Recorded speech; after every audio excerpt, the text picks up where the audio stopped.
असताना त्या ठिकाणी रंबी खेळत आहेत ऑनलाईन. मंत्री जरा रंबी खेळत असेल तर सर्वसामान्य शेतकऱ्यांची मुलं उद्या जरा गावामध्ये डाव खेळायला लागली तर नवल वाटायला नको.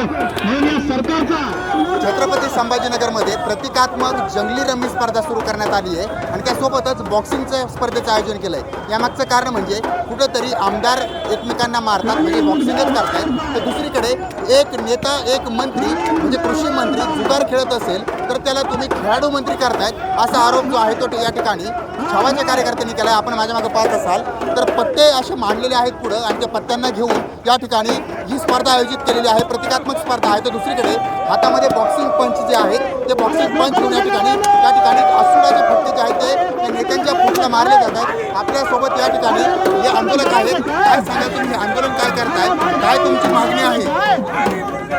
गेल्या मागील एका महिन्यामध्ये विधान भवनामध्ये जे चालू आहे याच्या निषेधार्थ आम्ही सर्व शेतकरी आणि सर्व संघटना एकत्र येऊन आम्ही हे आंदोलन करत आहोत. काही काळामध्ये पाठीमागच्या काळामध्ये विधान भवनामध्ये आपल्या राज्याचा कृषी मंत्री कोकाटे हा रम्मी खेळत होता.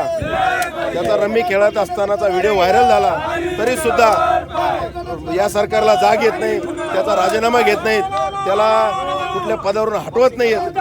दुसरी गोष्ट, आमदार निवासच्या कॅन्टीनमध्ये एका आमदाराने एका गरीब वेटरला मारहाण केली, त्याच्यावर सुद्धा अजून कुठली कारवाई झालेली नाहीये. आणखीन आलेले गुंड प्रवृत्तीचे कार्यकर्ते हे गोंधळ घालताय. म्हणजेच आपल्याकडे मला असं वाटतंय लोकशाहीच्या ऐवजी हुकुमशाही चालू झालेली आहे की काय? चालू झाली का असा प्रश्न विचारला जातोय.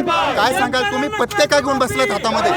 हे कारण विधान भवनामध्ये कोकाटेसारखा एक मंत्री, शेतकऱ्याचा मंत्री, कृषी मंत्री हा जर पत्ते खेळत असाल तिथं 2-2 तास 22 मिनिटं, तर अशा प्रकारचे हे मंत्री आणि अशा प्रकारचे लोकप्रतिनिधी आम्हाला नकोय. त्यांना विधान भवनामध्ये नव्हे, विधान भवनामध्येच जागा नको. मंत्रीच काय विधान भवनामध्ये त्यांना येऊन देता कामा नये.